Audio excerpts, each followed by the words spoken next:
Hello বন্ধুরা, বর্তমান সময়ে চিকু এবং বান্টি কার্টুনটি খুবই ফেমাস একটি কার্টুন। বাট তোমরা কি জানো এই কার্টুনটি একটি রিয়েল লাইফ স্টোরির ওপর ভিত্তি করে তৈরি করা হয়েছে? মেবি তোমরা হয়তো জানো না। আজকে আমরা জানবো চিকু এবং বান্টি সম্পর্কে এমন একটি ভিন্ন গল্প যেটা শুনে তোমরাও চমকে যাবেন এবং তোমাদের চোখের কোণায় এক ফোঁটা হলেও জল পড়বেই। ভিডিওটি অবশ্যই সম্পূর্ণ দেখতে থাকো। ঘটনার সূত্রপাত হয় ভারতের একটি ছোট্ট শহর থেকে, যেখানে একটি ছোট্ট বাড়িতে চিকু এবং বান্টি তার পরিবারের সঙ্গে বসবাস করত।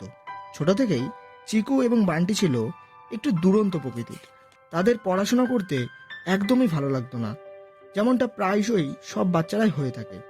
চিকু ক্রিকেট খেলতে ভালোবাসতো আর বান্টি ডান্স করতে খুবই পছন্দ করত। একদিন তাদের স্কুল থেকে এডুকেশন ট্রিপের জন্য প্ল্যান করে। তারা একটি ফরেস্টে ঘুরতে যাবে, যেখানে নতুন নতুন গাছ, পাখি, পশু এবং কীটপতঙ্গ সম্বন্ধে বাচ্চাদের শেখানো হবে। এই ট্রিপে যাবে বলে চিকু এবং বান্টি প্রচণ্ড বায়না শুরু করে। প্রথমে তো তার বাবা মা তাকে যেতে দিচ্ছিল না, কিন্তু পরবর্তীতে সেই ভ্রমণে চিকু এবং বান্টিকে পাঠাতে রাজি হয়ে যায়। তারপর তাদের ভ্রমণ খুব ভালোভাবে সেলিব্রেট করে এবং যখন তারা সব কিছু শেষ করে বাড়ির দিকে রওনা দেয়, তখন মাঝ রাস্তায় তাদের গাড়িটি খারাপ হয়ে যায়। ড্রাইভার ও বাকি সিনিয়ররা যখন গাড়িটি রিপেয়ারে ব্যস্ত, তখন চিকু আর বান্টি গাড়ি থেকে নেমে যায় এবং যেখানে তাদের গাড়িটি খারাপ হয়েছিল পাশেই ছিল বিশাল ঘন জঙ্গল। চিকু আর বান্টি পাইচারি করতে করতে জঙ্গলের ভিতরে চলে যায়, কিন্তু একটু বেশি ভিতরে চলে গেলে তারা রাস্তা হারিয়ে ফেলে।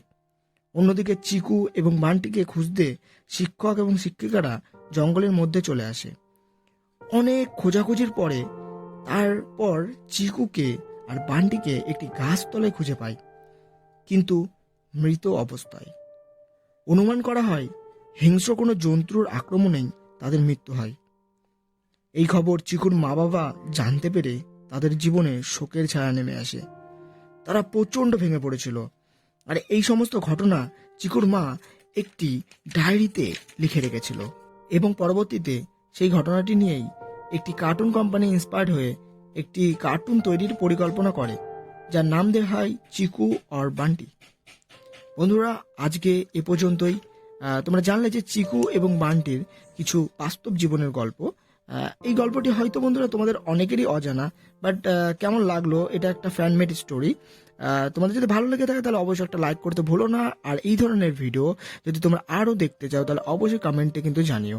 অ্যান্ড বন্ধুরা, আমি ফিরবো নতুন কোনো ভিডিও নিয়ে। ততক্ষণের জন্য সকলে ভালো থেকো, সুস্থ থেকো, বাই বাই। অ্যান্ড ও হ্যাঁ, ডোন্ট ফরগেট টু সাবস্ক্রাইব।